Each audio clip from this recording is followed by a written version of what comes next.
Right now, I'm at the world border, in the end. But that's okay because I have a mission to fulfill. To create the ideal society. A village of prosperity, freedom, and peace. But right now, I have nothing. So if I want to make that village, I need to get working and get some resources. And so began my travels across the barren End Isles. As I travelled, I met many Endermen and saw many chorus plants. I killed the Endermen and used those Ender pearls to teleport between islands. And I farmed many chorus plants to satisfy my hunger. I travelled many thousands of blocks across this barren wasteland. Until I found it. A mighty End City. With nothing besides my Ender pearls and my raw strength and skill. I entered. The Shulkers quickly attacked me, but I used my strategic maneuvers to escape their blasts. Well, for the most part. I did allow the occasional pellet to hit me, but that was planned, because that allowed me to be boosted into the air, and up towards the top of the End Towers. With that strategy I could reach the chests, and so I looted them. I now had some tools and armour. Great, I was now safe and could actually do stuff. And so I began to travel across the city, mining the structures, killing the shulkers, and looting even more. Once I had dried up all the resources that city had to offer, I quit my elytra and flew to the next. And so began the cycle of looting, mining, leaving, repeat. And this carried on for many End cities. And by the end of it, I had all this great loot and resources. Now there was no wood out here, so I couldn't make a crafting table. And that basically meant that for my end village that I was about to construct, I could only use the resources in their raw form that I had collected them in.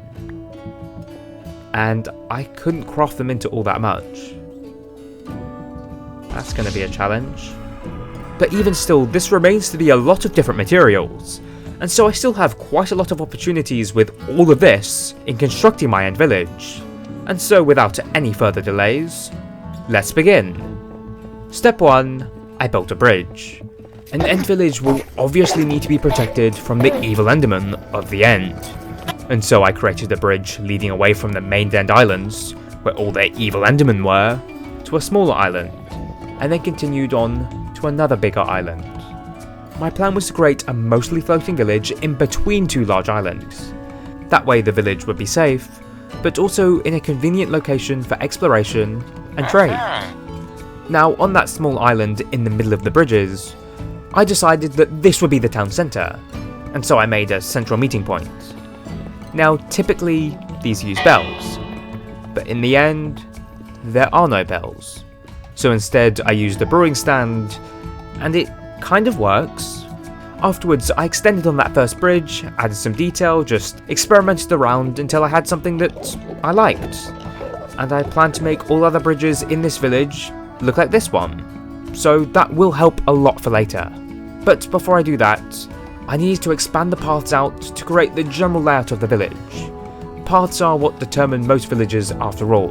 Now, at one point when I was just building out to another small island in the middle of the void, I encountered a slight Enderman problem. But with my sword and armour from the cities mixed with my immense skill of Minecraft combat, I was able to deal with it. And then I continued on my path. I even began to speed bridge over the void, and due to my immense skills in speed bridging, this would greatly speed up construction, if I didn't fall off. Thankfully onto another island though, so I just pulled back up and finished the bridge. Afterwards I began to speed bridge again, but in a different direction, this time to create a tertiary part of the village, leading to a somewhat unplanned third main island. This would add as an extra trade route and extra accessibility to the village. And it was going really well, and then I fell off again. Thankfully onto a main End island this time, which, you know, I clearly planned to do. Me with my immense speed bridging skills would never fail. So anyways, I just pulled back up.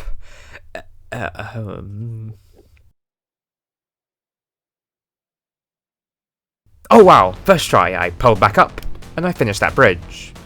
Then I added some offshoots from the main bridges as planned locations for buildings within the village, and this is what I had so far. So remember that concept bridge that I'd made right at the start? Cool. That was what I was going to add to all the other paths. And with a lot of work and some time, we now had light in the village. The bridges were complete, and now actual buildings could be added. To begin with, I needed a basic villager house. All villagers have their basic 3x3 homes, typically out of their native log of that village. But for the end village, that was going to be a problem. There couldn't be a native log, as there are no trees in the end. Well, at least not yet. So instead, I decided to use purple pillar blocks in place of logs, and endstone bricks in place of planks. I had purple stained glass, which was taken from the End Cities for windows, and for the roofs or ceilings I used an End City inspired design, and I had emeralds for light. Now, there are no doors, so the door holes were going to have to be left open, but this was practical, and it was still safe. Since Endermen are 3 blocks tall, they can't get through this. It was going to be fine. Now, on the inside, there were no beds. But this was for 2 obvious reasons. 1, there are no beds within the end. And 2, even if there were beds, they would just explode. Just like how you would explode if you don't subscribe. Go on, do it. Subscribe. And then the rest of the interior decorations could include either a chest, ender chest, a ladder, a brewing stand, or, if we're feeling extra fancy, an item frame. Yeah, the interiors were a little odd, but still, I quite like these homes. They were basic, they were simple, and they achieved their purpose. They were homes. I made 2 of these small basic homes right next to each other. That's a good start. But I can't just have those homes. I need some variety. And so next up, I constructed a second, smaller home design. This one was going to be different because it was elevated by 1 whole block.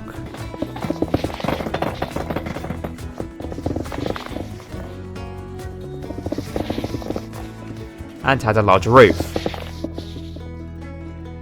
Oh, and I also included a glass ceiling for you to look up and admire the starry skies above.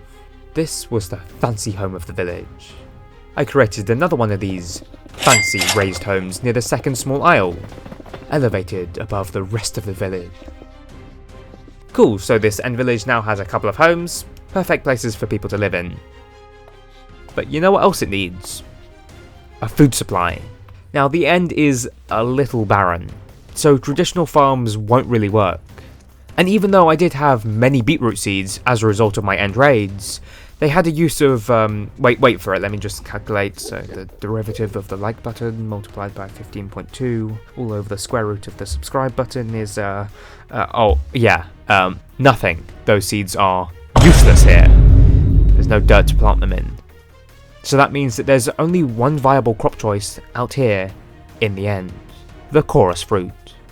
So along the main path I constructed a large L shape of purple blocks, and in 3 wide strips of endstone I was able to plant some chorus flowers. And whilst that was growing I made a second chorus fruit farm along the path of the tertiary island.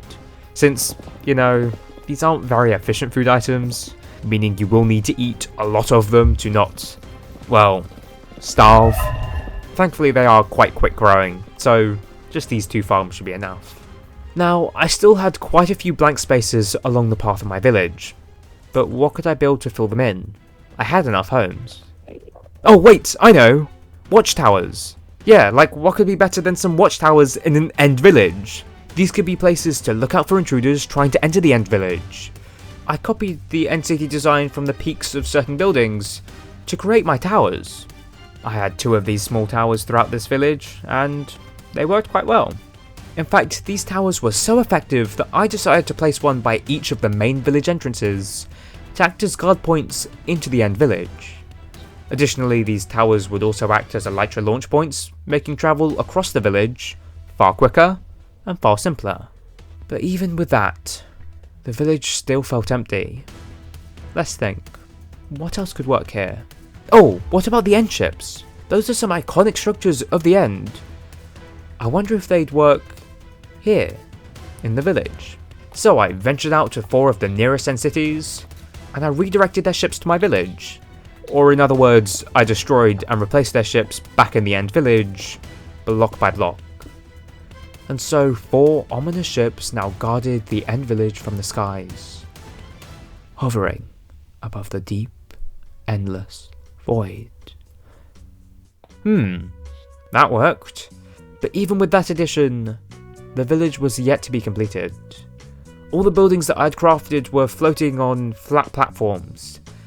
It just didn't seem right. So I added some undersides to them, with pointed emeralds, purple pillars, and some stairs to make them look like they were being boosted into the air by some sort of jet propulsion system. And I wanted this to seem more structurally sound. Or at least look it. Look, I don't know, it's Minecraft. Gravity isn't real, just like the real world. But I think it worked out quite well. The structures in the village just felt proper and stable. But even with all of that, something still felt missing from the village. It still felt empty. Oh wait, I know what to do. And so I made some smaller end islands in the gaps of the village, added the typical end village flag in the centre, added some small glide points, as well as some chests and some ender chests. I now had small little platforms accessible from the Elytra launch points. It was great. These could be fun little trading outposts. So I made a few of these across the end village, just filling in the spaces that otherwise felt too empty. And with that, the end village was complete. And this is what we ended up with.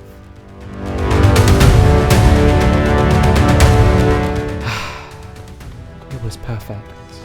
There was safety, there was freedom, and most importantly, there were no more taxes. This was the perfect village. Wait, no, it's not. I'm missing something, and it's sort of important. It was, residents. I had just built this great end village in the end, near the world border. But no one lives here. And that's for good reason. This is literally in the middle of a wasteland. This has 0 strategic value, 0 geographical value, and 0 trading value to it. It's literally just inconvenient to be here. This village couldn't be more useless. No one would ever want to be here. I had just wasted my time. If I actually wanted to create an ideal village or an ideal society, I would need to go back to the overworld. But would I be safe to do that? Given what happened. Oh yeah, did I even mention why I was at the end world border? Or why I decided to make this village in the first place? Well, consider watching this video and you can learn all about it. It's kind of a weird story,